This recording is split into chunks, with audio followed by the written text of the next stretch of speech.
Nous sommes de retour sur le plateau d'Africa 24 pour la seconde partie de cette émission qui reçoit aujourd'hui le maire de Kaffrine, qui est porte-parole du Parti socialiste sénégalais, M. Abdoulaye Wilane, est toujours en notre compagnie. Merci d'être toujours en notre compagnie. C'est un plaisir.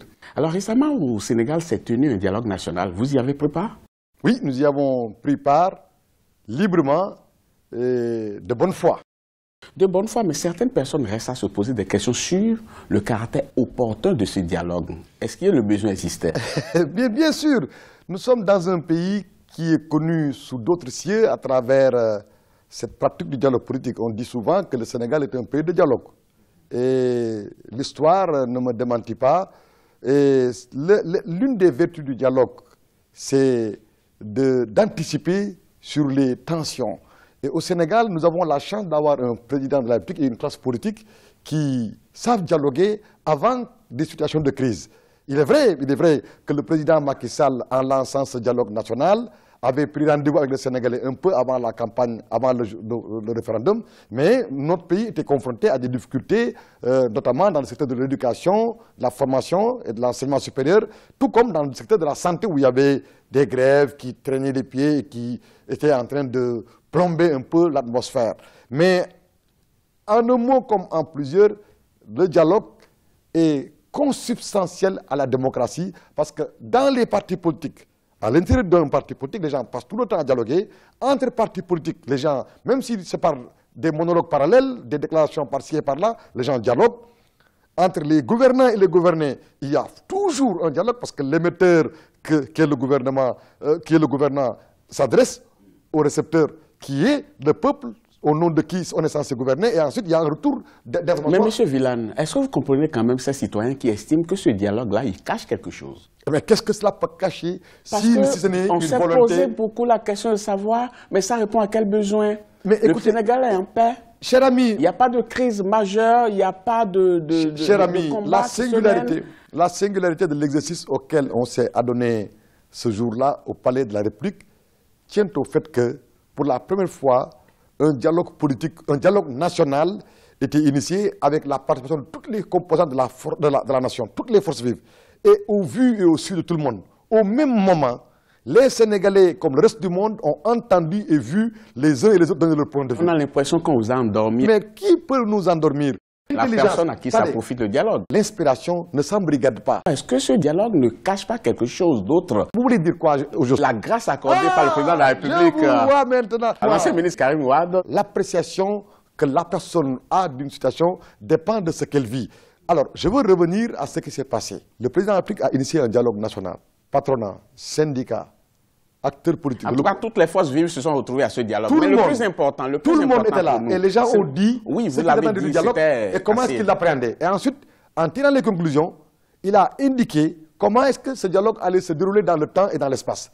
Maintenant, il y a des actions urgentes qui relèvent de la gouvernance quotidienne. Par exemple, l'avènement du Haut Conseil du côté local, l'avènement de la réforme portant augmentation du nombre de sièges au niveau du Conseil constitutionnel. Oui, bien ça, entendu, c'est des choses qui n'attendent pas. Mais là où se situe mon problème, c'est de vous demander c'est quoi la suite. Vous vous êtes retrouvés, vous avez échangé, alors ça a donné droit à quoi? La suite a commencé d'abord au niveau du ministère de l'Intérieur sur la matière électorale, c'est-à-dire le calendrier républicain, le fichier électoral, la loi portant code électoral.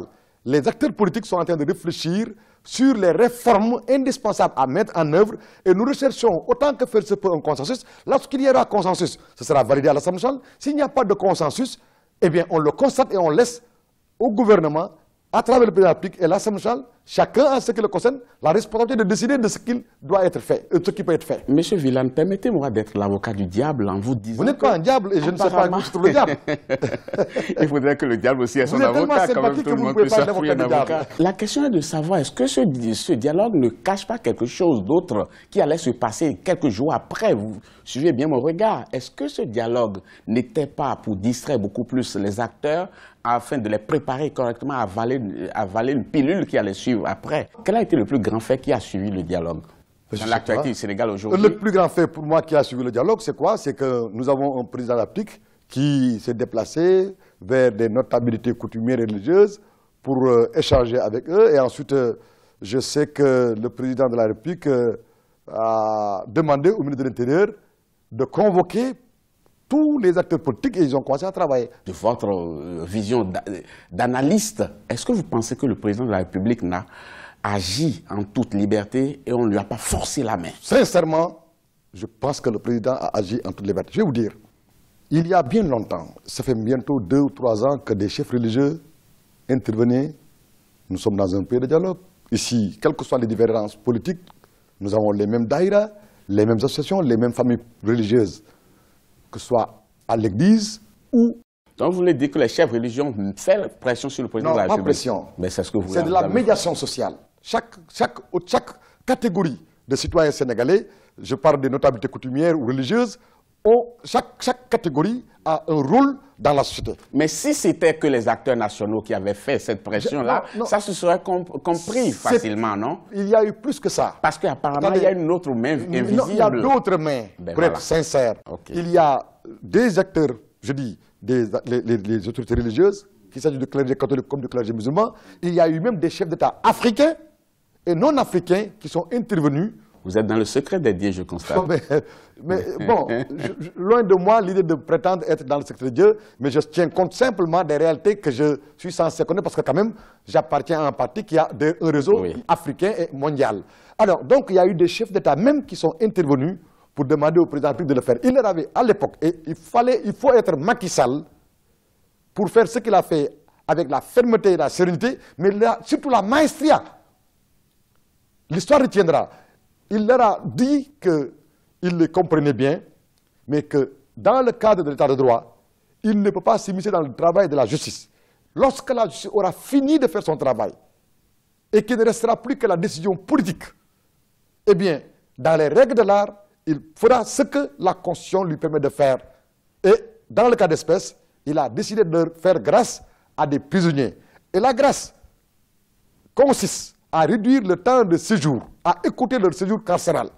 Mais pour tout le reste, les sanctions pénales, les sanctions pécuniaires, les amendes, tout cela, ça continue à être de rigueur. Mais dites-moi, M. Villane, est-ce que cette grâce consacre la fin de la Cour de répression de l'enrichissement illicite exister?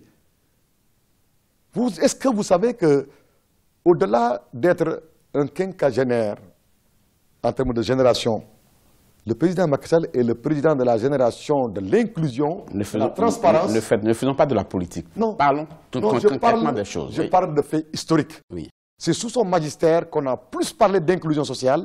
C'est sous son magistère qu'on a plus parlé de lutte contre pour l'avènement de la transparence, la reddition des comptes et l'imputabilité dans les actes de gestion. Mais le fait de gracier Karim Wade, est-ce qu'un bon signal que l'on lance à toute personne qui veut se prétendre demain à l'enrichissement illicite? C'est ça la question. À mon humble avis, oui.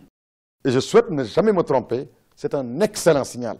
Parce que, je vous ai dit, les lois et règlements sont sacrés dans le contenu. Dans un état de droit, il faut que force reste à la loi. Mais une fois que l'on sait que les lois s'appliquent à des hommes, il faut les humaniser. Monsieur Wade est fils de quelqu'un qui a plus de 90 ans. Il est père d'enfants qui sont en train de grandir et pour lesquels il doit avoir une responsabilité. Et ensuite, déjà, on demandait la clémence. Nous sommes un peuple de croyants. Nous sommes encore en Afrique. Et je dois vous dire que là où il s'est rendu, à la faveur de la générosité de ses amis, il faut interroger l'histoire. Ils s'y sont rendus, beaucoup de chefs d'État dont on n'a plus entendu parler et qui n'ont plus dérangé les pays d'où ils sont originaires. Monsieur Abdoulaye Villane, j'aurais voulu continuer cette émission jusqu'à demain avec vous, aussi, tellement c'est plaisant. Moi aussi. Mais malheureusement, je suis obligé de mettre un terme à cette émission.